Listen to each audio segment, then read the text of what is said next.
तो आज हम लोग क्या पढ़ने वाले हैं? नवादास। नवादास के बारे में जानने हैं। अच्छा, ये है क्या? तो पद है ना। अच्छा, किस में से है? अगर बोले ये गद पद या पद पद, यानी देखिए हम लोग जो हिंदी है, हिंदी कौन सा बुक है जी? दिगंत है ना, दिगंत भाग 2 12th में ना। तो अगर हम लोग पढ़ने वाले हैं क्या? पद पढ़ रहे हैं। क्या पढ़ रहे हैं? काव्य खंड का, काव्य खंड में। और पढ़ने क्या वाले हैं? नवादास। तो नवादास के बारे में अगर जन्म का बात करें 1570 से 1600, 1570 से 1600, 1570 से कर जी 1600, वो भी क्या है? अनुमानित है। क्या है? अनुमानित है। परफेक्ट नहीं है कि उस समय देखो बाबू रे, उस समय कोई डेथ सर्टिफिकेट या बर्थ सर्टिफिकेट तो बनता नहीं था, हाँ, या जन्म प्रमाण पत्र वगैरह। जन्म स्थान का बात करें तो दक्षिण भारत में, ऐसा माना जाता है इनका जन्म कहाँ हुआ था? दक्षिण भारत में। कहां पर?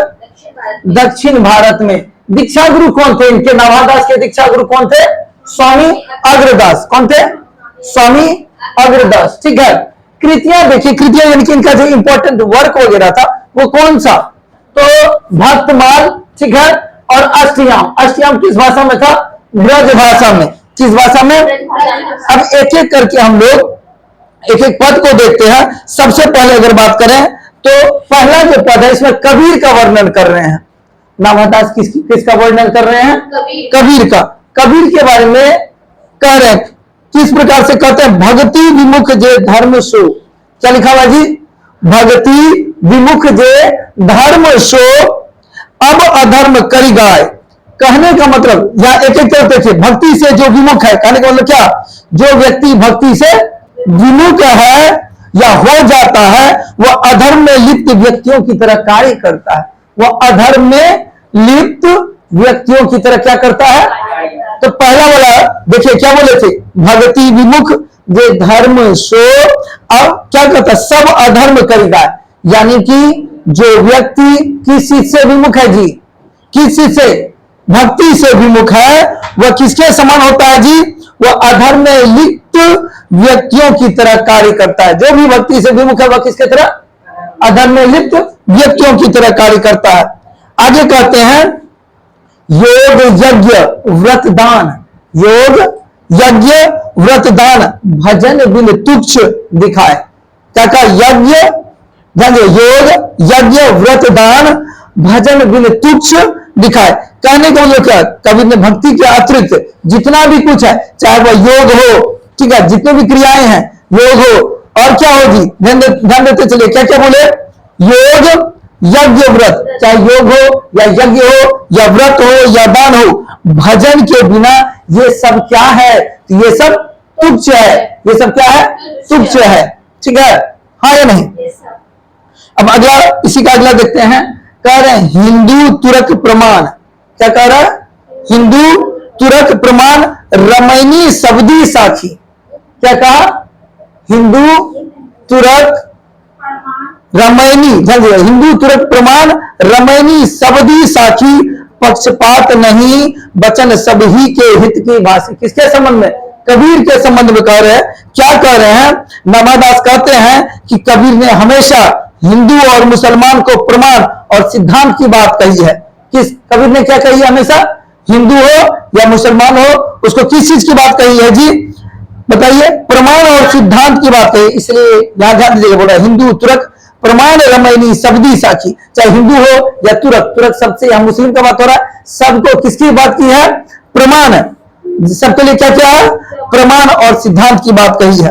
आगे कहते हैं पक्षपात नहीं वचन सभी के हित की राखी। उन्होंने, कबीर जी ने कभी कोई पक्षपात नहीं किया। उन्होंने हमेशा सबके हित की बात कही है। सबके हित की बात कही है। हाँ या नहीं? कोई दिक्कत यहां तक? अगला बढ़ रहा है। अगला किसके बारे में जी? आरूढ़ दशा है जगत पे। क्या है? आरूढ़ दशा है जगत पे मुख देखी नहीं। आरूढ़ दशा है जगत पे मुख देखी नहीं भो। कबीर कहानी राखी नहीं वर्णोश्रम सत दर्शनी। क्या कहा जा रहा है जी? बोलते चलिए। नवादास क्या कहते हैं? कबीर ने कभी भी मुख देखी बात नहीं कही है, अर्थात कभी भी पक्षपात पूर्ण बात नहीं कही है। कबीर ने कभी भी कही सुनाई बातों को क्या क्या महत्व नहीं दिया। कबीर ने कभी भी कही सुनाई बातों को महत्व नहीं दिया है। उन्होंने हमेशा आंखों देखी बातों को ही कहा है। कबीर ने चार वर्ण कौन कौन सा है जी, जानते हैं ना? चार वर्ण जानते हैं या नहीं? ब्राह्मण, क्षत्रिय, वैश्य, शूद्र, ये चार वर्ण और 6 दर्शन, ठीक है। किसी की भी आनी कानी नहीं किया था, किसी को भी महत्व नहीं दिया। ये जो 4 वर्ण हो या 6 दर्शन हो, किसी को भी महत्व नहीं दिया है। एक बार फिर से रिपीट कर देते, देखिए बोला आरूढ़ दशा है जगत पे, मुख देखी नाही भ, कबीर कानी राखी नहीं, वर्णोश्रम सठ दर्शनी। क्या कहने का मतलब समझ आया या नहीं? कबीर ने कभी भी मुख देखी बात या पक्षपात कभी भी किसी का नहीं किया है, कहीं सुनाई बातों को नहीं कहा है। उन्होंने हमेशा आंखों देखी बातों को ही महत्व दिया है, ना ही 4 वर्ण का और ना ही 6 दर्शन को महत्व दिया है। यहां तक वर्णन पहला जो पद चल रहा था वो किसके बारे में? कबीर के संबंध में। अगला किसके बारे में नवादास कहते हैं? किसके प्रशंसा में? सूरदास के, ठीक है। और सूरदास का कैसे वर्णन करते हैं नवादास? देखिए कहते हैं उक्ति चोज अनुप्रास वर्ण, क्या बोल रहे हैं? उक्ति चोज अनुप्रास वर्ण स्थिति अति भारी, वचन प्रीति निर्वही अर्थ अद्भुत तुकधारी, अद्भुत तुकधारी। कहने का मतलब क्या है जी?